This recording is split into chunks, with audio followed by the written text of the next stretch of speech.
Okay, here we go again. Welcome back to our Decorate With Me Happy Planner.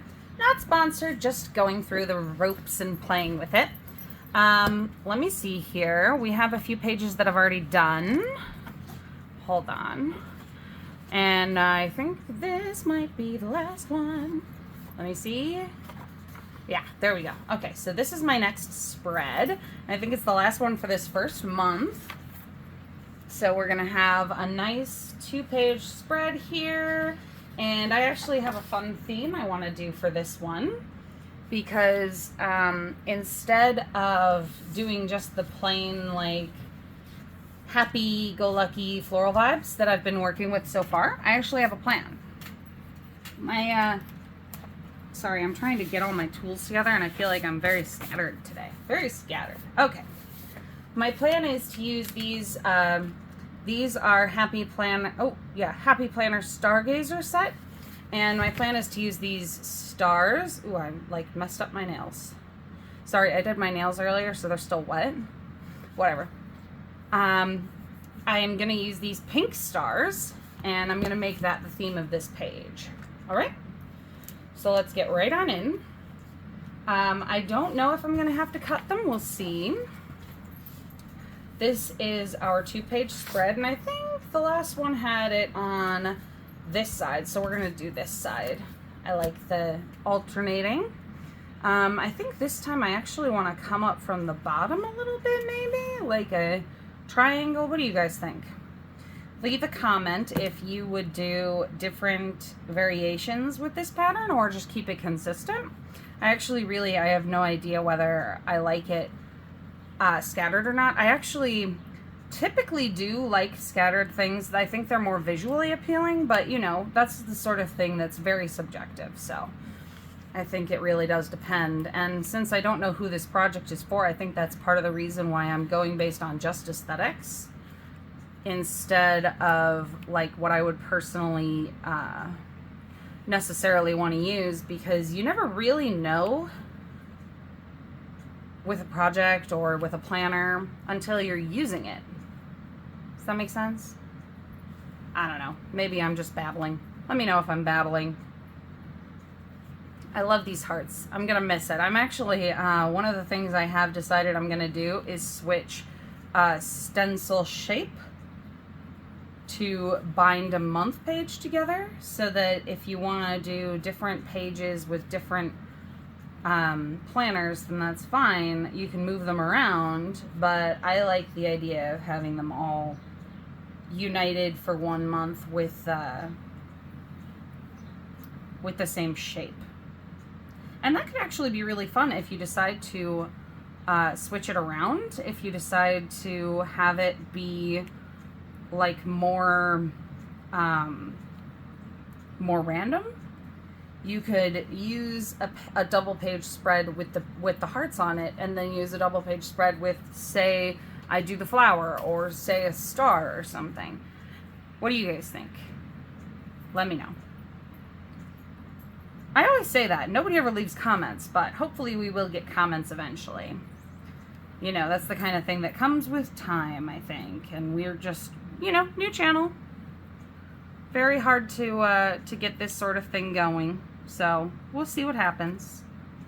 This is a little bit busy, but I actually kind of like the like scattering. Like you just throw confetti on the page. So we're gonna leave that there for now. That's pretty cute. I need to do my tape on the top. Let me see here. I can't decide whether I like the tape on the top for the whole planner or just for this 1 month yet. I might want to use it for the whole planner as like a unifying factor. I think I'll use it as the, oh, you see my tape is ripped in the middle. I'm gonna have to take that piece off, but that's okay. It's not the end of the world. Ooh, do I have 2 pages here? I might have 2 pages here.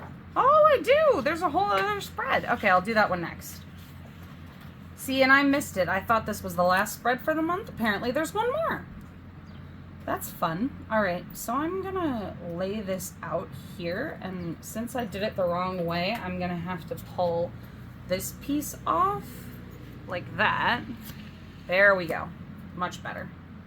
And that's not optimal, but hey, I mean, it's not the end of the world.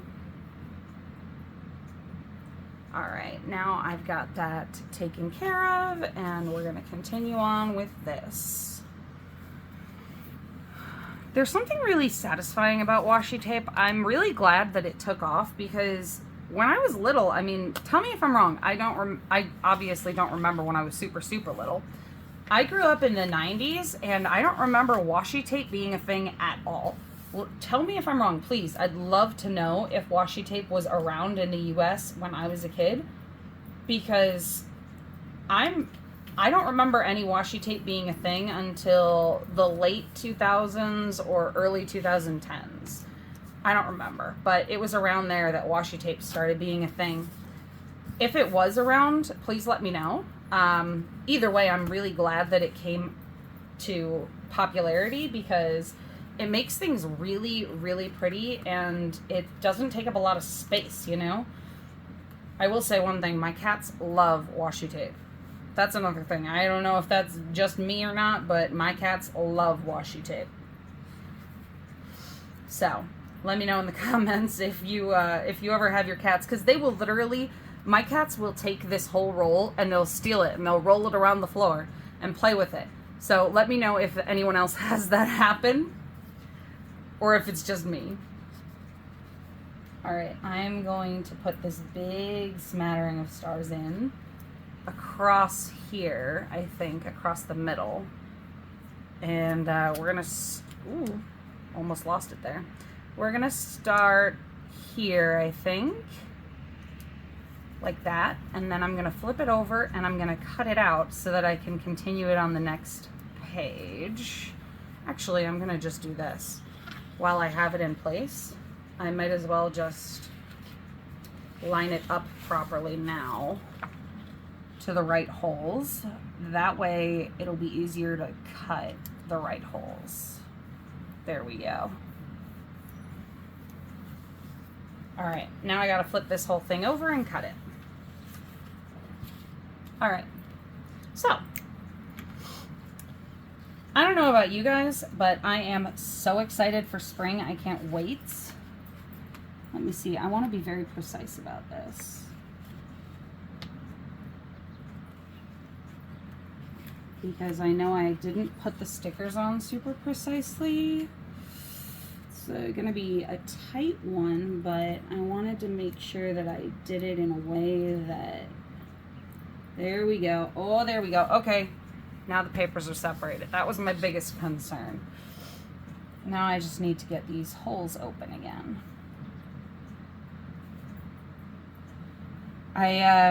For Mother's Day, I got my mom the Happy Planner cutout so that she can cut the Happy Planner, these little specific disc-bound holes out of pages. And she seemed really excited. So hopefully we might be able to make our own custom pages soon. And that would be nice. We'll see. I will let you guys know. I mean, I assume we'll do it on here. We'll show you. But, you know, we'll see what happens. This little piece of stickers. There we go. I had it stuck to my hand. Anyway. Yeah, I'm glad she liked it. It was a fun surprise for Mother's Day. I got her 2 crafty things, me and Raymond. We gave her a DIY no-sew blanket kit that was a Mickey Mouse blanket, and it was one of those things where you get like the felt fabric that's printed Mickey Mouse, and you snip the edges to be like little strings of fabric, little mini straps of fabric, and then you tie them together. So hopefully she enjoys making that. I know Mickey is one of her favorite things in the whole world. And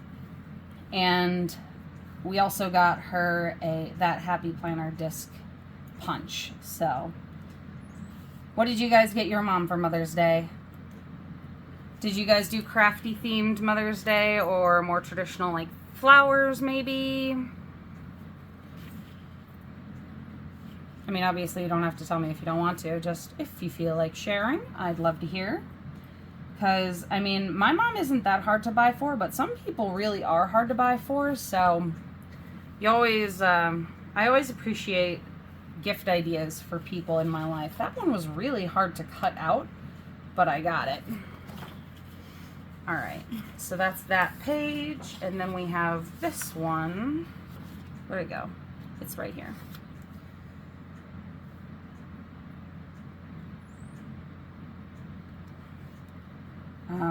Yeah, I don't know if she's used either of those presents yet, but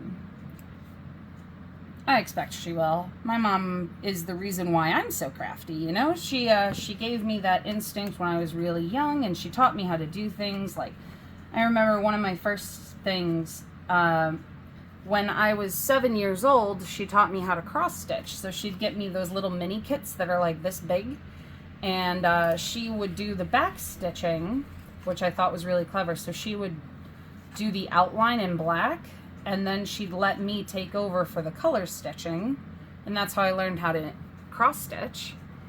But, you know, like how I learned to scrapbook at a very young age with her as well, I just took to these crafts really easily. It was always very easy for me. Well, I shouldn't say easy, you know what I mean. It was, it appealed very strongly to me, even as a young child. So I really appreciated my mom teaching me that stuff. I know not everybody gets the chance to learn that sort of thing, especially, you know, from their mom. And there are some things that she didn't teach me how to do that I learned on my own, but it's still, it's a nice thing to carry on generation-wise, I think. Where do you, I don't want to put it on this page. This page is busy already. How about up here? Let's put it up here. Yeah. All right. So this is a pretty spread, I think. This one's a little bare, but that's okay. I kind of like the fact that it's all one theme. And that's all for this one. We're going to go ahead and use different stickers, different patterns for our next spread, and hopefully we'll do something you guys like next time too. Thanks for joining me.